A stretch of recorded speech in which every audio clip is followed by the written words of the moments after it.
Nissan took their full-size SUV, the Armada, put a Nismo package in it. That's 460 horsepower, full body kit, GTR tuning.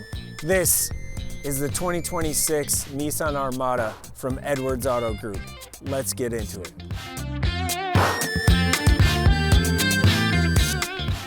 V6, twin turbo, 460 horsepower. That's 35 more than the standard full-size SUV. Goes 0 to 60 in 7 seconds.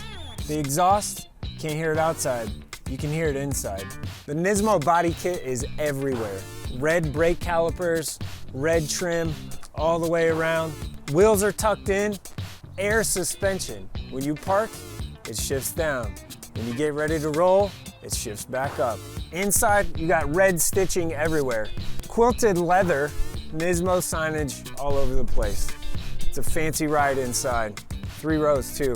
The 360 camera that is on this thing makes it crystal clear. It starts around $79,000. Fuel economy, mid-teens. Is it practical?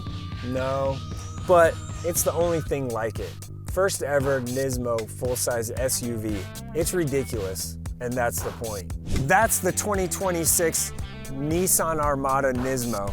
Looks mean, drops when you park it, seats 8, 460 horsepower, come on. Thanks to Edwards Auto Group for the ride. The link's in the description.